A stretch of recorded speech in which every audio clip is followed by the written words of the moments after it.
తినిపించరా? ఇదేటిది? పందెం కోడిది. దీనికి జీడిపప్పు పెస్తా పెట్టాలి.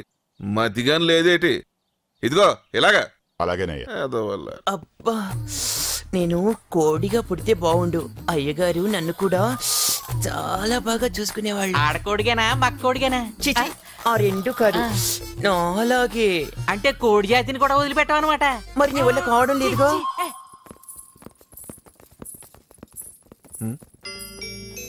ఏంటమ్మా అవతారం? ఏం లేదు నాన్నగారు, నేను 10వ తరగతి పరీక్షలు ఫస్ట్ క్లాస్ లో పాస్ అయితే పసుబట్టలతో అమ్మవారి గుడి చుట్టూ ప్రదక్షిణలు చేస్తానని మొక్కుకున్నాను. అందుకని నువ్వు రెడ్డప్ప కూతురురా. నీకేం కావాల్సి వచ్చినా అందరిలా దేవుడిని అడగకూడదు. దేవుడి వల్ల ఏదో కాలేదనుకో, ఈ రెడ్డప్ప వల్ల అవుతుంది. యారా, మీరు రోజు మొక్కి దేవుడెవరో? సీత, ఇంట్లోనే చదువుకుని పరీక్షలు రాసి ఫస్ట్ క్లాస్ లో పాస్ అయ్యవరా. నీకేం కావాలి అడుగుతల్లి. ఏదడిగినా కాదనకూడదు. ఎందుకు కాదంటారా?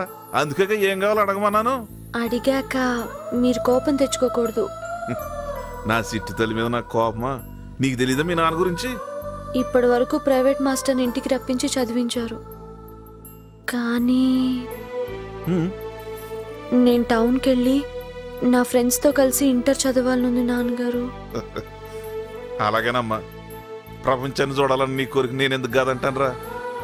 కానీ ఒక్క మాట గుర్తుపెట్టుకో, నువ్వే ప్రపంచంగా బ్రతుకుతున్నాను.